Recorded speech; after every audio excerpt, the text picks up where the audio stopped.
Okay, students, today we're going to discuss about the play proposal. Once again here, I'll just give you a brief summary, and as I give you that summary, we are going to talk about the characters and their behavior. Okay? This chapter proposal, it talks about the institution of marriage and how it's not only about in the Russian society, elsewhere also, the way that people, they want to marry with people of the equal economic status. Here also it is, like making fun of that system. When we talk about here, you will read about this word which comes, that's about a farce, that how it is very false, how fakeness, that how hypocrisy exists among people, that how these two people, the main characters. Who are the characters here? One is Ivan Lomov, yes, we have Natalia, we have Shubakov, Stepan Shubakov. Okay, who is Ivan? Ivan is a land owner, he's the landlord, and he is living in the neighborhood of the Shubakovs. Okay, Natalia is the young lady, and Shubakov, Stepan Shubakov, is the father. Now, Ivan, right? He is, from what we read in the play, is in his 30s, 35-year-old young man, we'll say. He has a little bit of a problem, right? And he overthinks, sometimes, as we have discussed earlier chapters also, you have a bit of a problem and you overthink it to such an extent, I don't know what has happened to me, right? So he's having a little bit of palpitations, right? This heartbeat increasing, and right, so he has that, and he's getting a pain in the back and all, and he thinks that, oh my God, I have a serious medical issue. And now what he has decided to get married. He does not think much, rather, and he thinks that, see, Natalia there, she's my neighbor's daughter, and we have grown up together, known her since childhood, and he does not, think too much, right? So whether about compatibility and all that stuff, right? What does he tell? That yes, she's good looking, she's a good housekeeper, and right, naturally they are of the same economic status. So he thinks that she is a suitable person to get married. So he goes to their home with the intention of proposing to the young lady. Now, as the play starts, what happens is that Ivan has gone to their home, and Shubakov, when he sees him, Ivan is there very formally dressed. He's very fine dress that he's wearing, which generally is for church or festivals or certain special occasion. And he asks him that, why are you so formally dressed? And he's quite surprised. And then, first of all, of course, he has a thought comes into his mind that this man has come asking for money, right? That is why he is there. But then he looks at him and he realizes this man is very formally dressed. Then he says, why are you so formally dressed? And then he tells him that I have come to ask for your daughter's hand in marriage. And see how he turns. Even Stepan's behavior. First of all, he's a little annoyed. He does not think very well of him, that this man is always asking me for money. And then when he says that I have come to propose to your daughter, so he's very happy, and he immediately starts, thinking good of that person. And he says that even my daughter, of course, she really thinks very highly of you, and she really cares about you, and she will definitely accept this proposal. So he's changing, and he goes inside to call his daughter. Mistake one is that Ivan, when he sees Natalia, he does not tell her directly the purpose of his visit. Second mistake, Stepan, when he goes to call his daughter, he does not tell why this gentleman has come. Now, Natalia, she comes and she says that, very surprised to see him, because her father had said that a merchant had come to meet, right? And she's very surprised. It's not the merchant, it's Ivan over there. And Ivan is someone she's very, comfortable with, and they've grown up almost together, they're neighbors. And she is a very hard working lady. So she's still in her working clothes, and she says, I was shelling the peas for them to dry, preparing for the long, difficult winter, right? So when you talk about Russia and the long winters there, right? And and then she starts talking about things like she talks about the peas which she's shelling. Then she starts talking about the weather, how that it started raining and she had cut off the hay, like she had asked the peasants there to do that work. And now because of the rain, things might get spoiled. Right? So they're discussing all these things. And now Ivan is quite nervous, right? He's quite nervous to talk about the purpose and he does not know how to begin. And of course, he starts telling her that, yes, that how she is there, quite hardworking and a good housekeeper, and tells that we have grown together and even our properties are also side by side, right? And tells that how, like, his oxen meadows, right? So when they talk about here, what is that property they talk about? They talk about oxen meadows, right? And her woods, the birch woods are there, and how they almost touch each other. So that means that how convenient it would be for him also, that if he gets married, their properties are also, the land is also side by side, so it won't be much of a problem. So it would just expand, right? So one of the reasons for him getting married. So immediately when he says that Oxen Meadows belongs to him, Natalia gets annoyed. She says, how can he call Oxen Meadows yours? They belong to us. He says, no, you are mistaken. We know that many, many years ago, my, great grandmother, she had given the permission to your peasants to use that land, but that dispute, it has been settled long ago. And in the earlier times, there was not much written agreement, right? So there was no formal contract or there was no formal agreement of that sort. It was just goodwill. And because people there, the goodwill allowed them to use land, and with the belief that they will vacate it as and when required, right? Not like today. So we did not have very dishonest people. But here, Natalia is not ready to accept it. She says that this land is ours and you cannot claim it to be yours. He does say that, see, this was settled long ago, but Natalia is not ready to accept.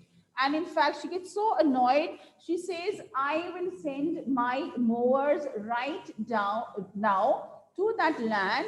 And what are they going to do? They're going to remove whatever you have grown over there, because you have no right, because it is our land, it is our property. Now they start calling each other names and all, and it is so, you can say, what ironical. We consider them to belong to an upper class, they're wealthy landlords, and she's also educated, but the way they behave with each other, how, ill-mannered they are, calling each other names and making fun of each other, whatever. And, she, in fact, she tells him that, when she sees him in his formal clothes, and she says that you might come in any, formal clothes you want to, but you will not convince me that Oxen Meadow belongs to you. So she even makes fun of his appearance also. This is the level they fall down to, right? But yes, even Ivan is adamant, and he starts feeling uncomfortable, because what is it? He starts getting those palpitations. He starts that as if his foot is going to sleep. And in the time, Stepan also comes and he sees this argument happening. And when Natalia tells him that, see, this is what he's saying, that Oxen Meadow belongs to them. So Stepan also disagrees. That how can he say that? It belongs to us. And after this argument, it happens, all this goes on. What happens is that Ivan leaves that place. He goes away. He's quite upset. He's annoyed. And as soon as he leaves, Stepan asks Natalia that, okay, did he propose to you? And she's not aware of the purpose of his coming over there. She's so shocked that he went off without proposing to her. And she said, please call him back. See the change in behavior, immediate change, right? She was arguing there and ready maybe to, fight with him. But all of a sudden, she is there, yes, ready to forgive him. I'm ready to accept him, right? So she wants him to be called back. And the father calls him back, right? And he comes back and they start once again on a brand new, you can say what level again, right? And now Natalia, when she comes to know the purpose of his visit, Ivan does not know that Natalia knows. Okay. So Natalia is being very nice and very courteous to him, and she starts talking about what? She starts talking about the weather, and she starts talking about the hunting season. And right now, once again, Ivan, he talks about the topic that is of his dog. And right, so yes, he might need a dog for his hunting, but he says that his dog, Guess, has gone lame in one leg, and he's very sad, and he's quite upset that he had paid so much. He talks about paying 125 rubles for that dog, right? So rubles is the currency there. And so Natalia, immediately she gets very surprised and very annoyed when he says that his dog is much better than their dog, right? And once again, the argument continues. She says that, see, how can you spend so much money on such a breed of dog? Right? And like they start arguing once again. Again, that level, it continues. They start calling each other names and, right? The argument, it reaches to such an extent that once again, Ivan feels unwell, right?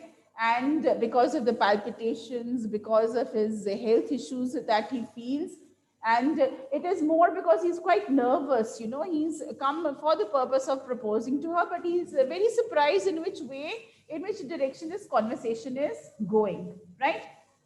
Yeah, Vinayak is there shaking his head as if he's understood everything. He doesn't even have the book, right? You're very intelligent, we have become, ma'am. You can study without the book also. Don't worry, you keep on talking. And so what happens is that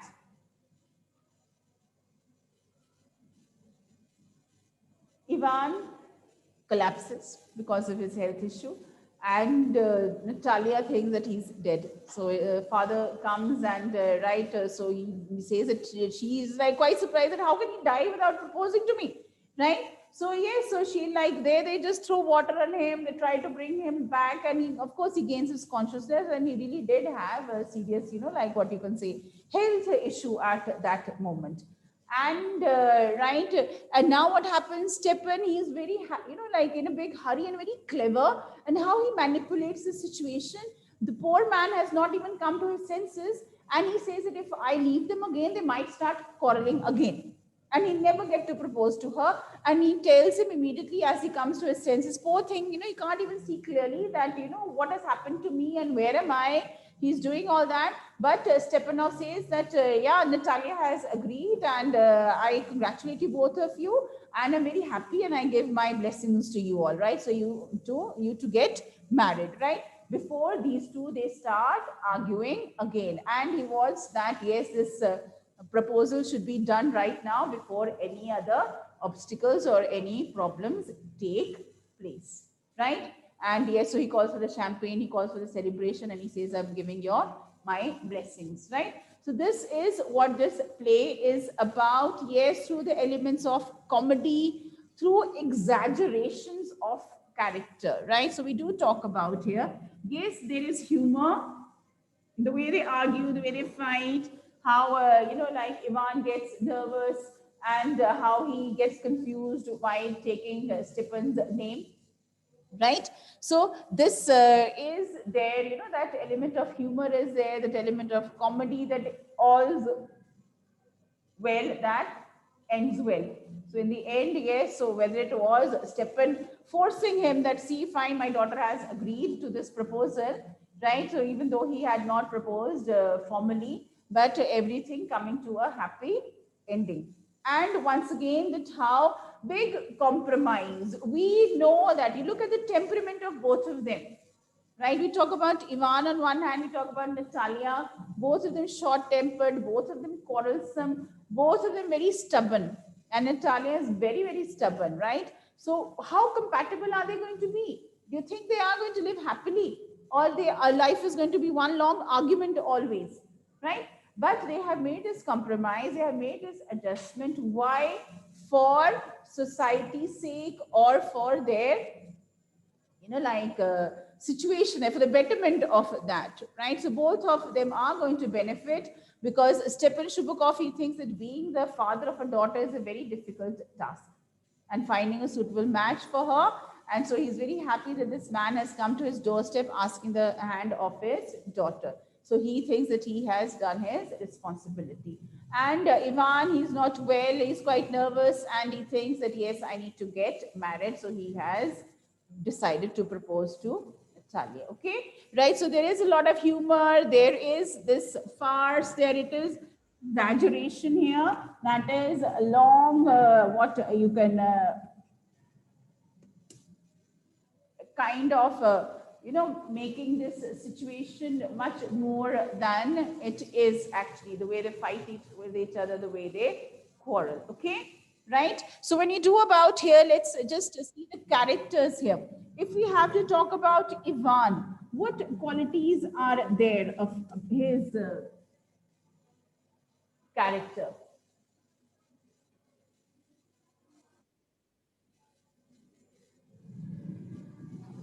Yes, no, we're absolutely correct. They are just going to be there just for the sake of society. And it is, both of them have kind of a compromise. Natalia is very happy that, yes, this man has come to propose to her. The father is quite happy. Okay, I have done my responsibility. It's a big burden there for me to find a match for my daughter.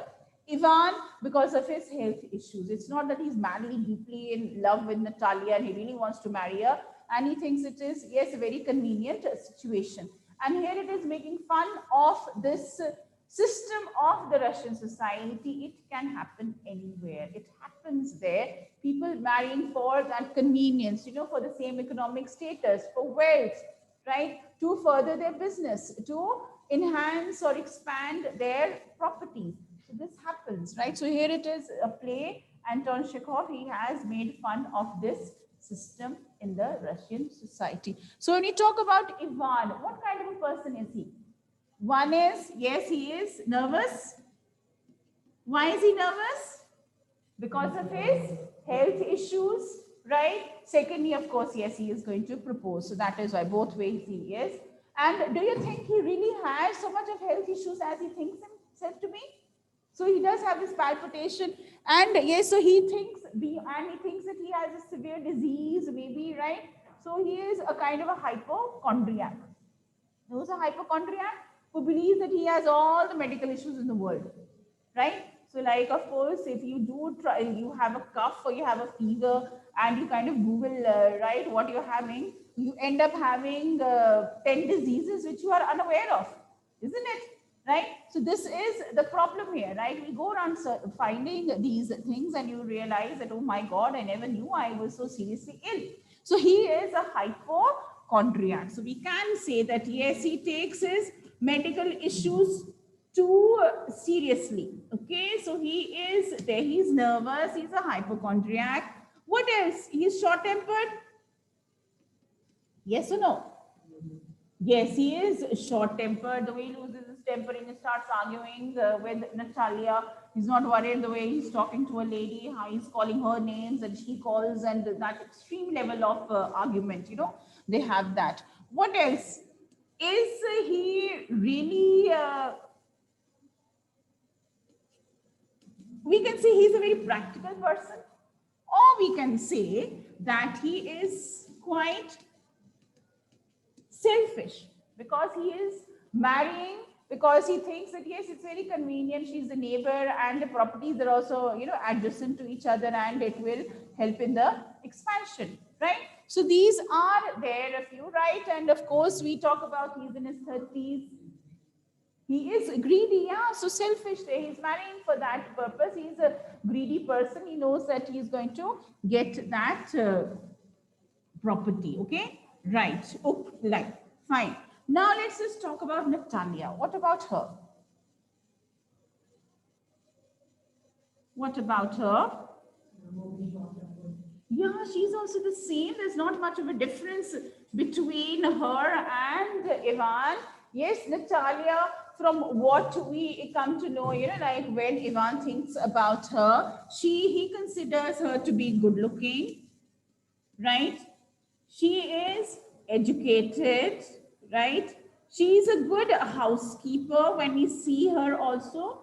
When she makes an entry in the play, she has been there, yeah, taking care of, like she's been shelling the peas and then drying them, like for the winter. She's worried about her crops there. She's worried about the hay getting spoiled because of the rain, and she thinks that things should be done on time. So she is a hard-working person. She is a good housekeeper. Yes, okay, she's hard-working. Then what else? She is also one thing which we can write for them. It's her temper. Yes or no? She is very short-tempered. Is she very ladylike? Is she very, like what you can say, very particular about the way she behaves and talks and all? Is it? What about hypocrisy?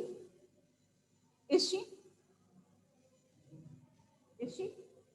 Right? Of course, the minute she comes to know that this man has come to propose to her, her behavior changes, isn't it? Right? So we can also say that yes, she has taken advantage of this opportunity. She is not going to let go of this opportunity, right? If Ivan has come to propose to her again, like yes, she sends her father back to call him, that bring him back, and right, so that he can propose to me. And she changes the behavior also. She tries to be very sweet and sensible and docile, which she is not, right? So she is there. She's quite clever. She is quite opportunistic. We can call her a hypocrite also, right? Yes. And right, once again, she is also quite a selfish person. Yes, Vinayak? Hypocrite is कि जो कहते कुछ है और they behave different, right? So look at her, how she's arguing. She calls him names, everything, whatever. But then when she comes to know about the marriage proposal, she says, fine, I'm ready to accept this person, right? And of course, how each one of them is there, right? Yes, each one of them, the three characters there, we talk about the hypocritical behavior. They are there, it is just for their convenience, right? Each one of them selfish in their own way, right? So, okay, so when we talk about the father, we talk about him. What's the name of him? What's the father's name? Yes, Stepan Shubakov, or Stepanovich Shubakov. That is such a long name. Okay, so we talk about Shubakov here. What about him? What does he think? See, this is hypocrisy also there. This is, we talk about that, that dual behavior. When Ivan comes to his home and Stepan sees him, he thinks he's come asking for money. Right? Oh my God, this man is always coming and asking me for money. But when he comes to know that he's come to propose to his daughter, how is he? He's happy, isn't it? And he is welcoming him and he's very nice there in his behavior, isn't it? Right? So, of course, here once again, he is there. Like, yeah, he is, can we call him a dutiful father? He's a caring, concerned father. Of course, he is there, like very worried about getting his daughter married, right? Then he is quite clever. Once again, he is also opportunistic. He does not want to let this opportunity to go by. And when Ivan comes to his senses, so he immediately tells it, okay, fine, yes, I give you blessings, and just get without waiting for any more interruptions, right? Yes, so they are all hypocritical in their behavior. They are short-tempered because he supports his daughter also there. And just see that when he comes to know that his daughter has been arguing, right? And about Oxen Meadows. And when, like Ivan, the way they argue, and Ivan says that I can, like buy your property, and I, and Natalia reciprocating that even if you come in your formal dresses so many times and make me, convinced, I will not. Right? So all this there, and then later on when he comes the second time, then she says, yes, I remember the dispute had been settled and Oxen Meadow belongs to you. Right? So how they have changed in their behavior, how hypocritical they are, and right according to the opportunity that has presented themselves. Okay, fine. Yes, clear? Manpreet, able to understand something or not? Yes, Kunal, Garv, Japanjot, Jacqueline. Okay, yes, Vinayak, I've asked you before. Right, so once again here, this play is one of the easiest plays. The only problem is it's a little lengthy. Right? I have shared material with you all so that you can just go through it and you're getting a summary, you're getting an idea. We don't have to learn, or did you watch it or not? Did you watch the video that I had shared with you all? I sent questions also already from this chapter, isn't it? Right, so that you will be prepared beforehand. And this is the basic premise about this. Yes, Devanshi is giving a big yes. Good girl, Devanshi. Right, and all of you have seen it. So, yeah. Yes, this is the reading only, because it is just a lot of arguments and they're calling each other names and all of that. There's not much of a content here, right? Things that you have to remember, like they do talk about certain words that a ruble is the currency, right? So when they argue about the price of the dogs, which dogs do they talk about? Which of the dogs they argue? Yes. Which dogs do they argue about? We talk about Guess is Ivan's dog and Natalia's dog is Squeezer, right? And she is worried that how can he spend so much, rubles, how much 125 rubles he says, and she says, I got my dog for 80 or 85 rubles. And you spent more money that was necessary, right? Now, when you think about them, do you think they can live happily ever after? They can. Or they have continuous headaches because of arguing so much. All non-stop argument it is going to be, right? So like, yeah, I just saw a question that was, if you had to, write dialogues there regarding the next argument that they could have. What could be the next argument that they had? So they've argued over petty issues about which dog is better.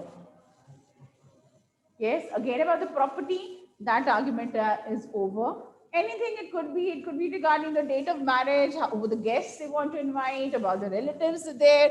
So it could be that anything which they ask. So instead of asking suggestions here, they will just end up in arguments, right?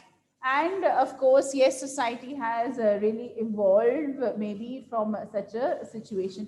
How can we control anger there? How do you decide that this argument is useless? Sometimes you have arguments with your brother, sister, you have arguments with your friends also. Is it always that you win the argument? Do you always win the argument? Or sometimes you lose your argument. And when you lose the argument, how do you feel? Don't worry, I'll take revenge, someday or the other. Is it? Right? Isn't it that kind of a thing? It happens, isn't it? Right? So we are all bad losers, aren't we? Yes, we are bad losers, and we think of an argument the next time. Now let me teach you a lesson, right? So this goes on. This is a part of life. But do you get angry in every situation? Why is it difficult for us to accept this loss? So we have to lose. And the youngest win. This is some written law, unwritten law of parenting. Is it? Okay, this is what happens at home. So yeah, you have to accept it. Okay, fine, you are right. And is there someone in the family who's always right? No? So everyone gets a chance to be right?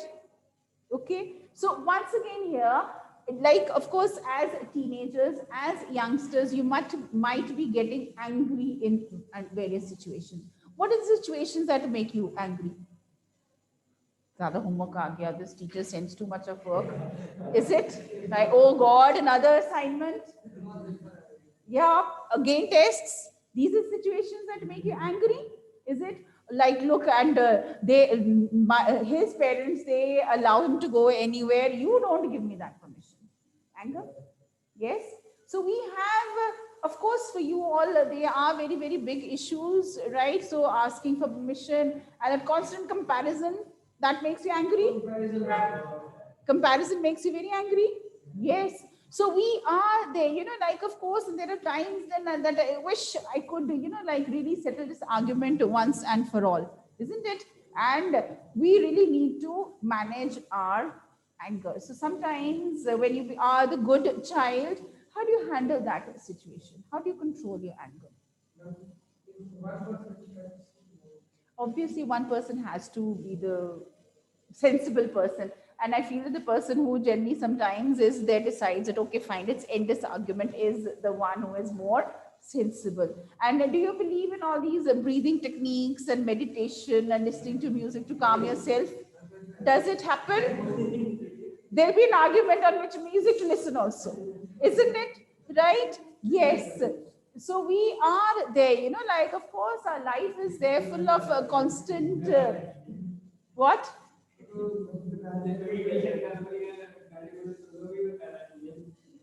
So right, yes, so that is there. We need to control our anger. Otherwise, we are going to end up in a very unpleasant situation in our lives. So as students also, like, what about when you travel on the roads and there's a traffic jam, even for a minute, people are not ready to wait for their turn and you hear the horns.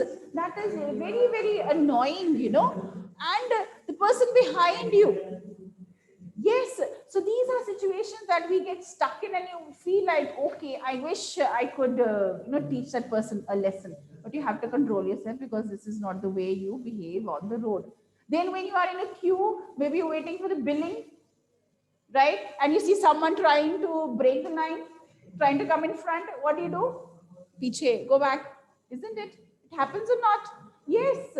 So you are there. So maybe you have gone to your favorite fast food joint and you see a long line and you've been waiting for a long time and your turn is about to come to order, but you see someone very big and tall and much stronger than you and coming and placing his order before you. What do? You can't do anything because you feel that, okay, look at this person, how am I going to argue? But it is wrong. These are situations, in everyday life, we come across situations, so we have to control our anger. And we have to realize that sometimes we are not going to win all the arguments. We have to compromise. And seriously, yes, we should not get annoyed at trivial issues. But it's easier said than done because, yes, you might be sensible, but the other person might not be as sensible as you are. One thing that we need to know, that especially in public spaces, we should know how to behave, how to conduct ourselves, how to control our behavior. Okay? Right? Yes.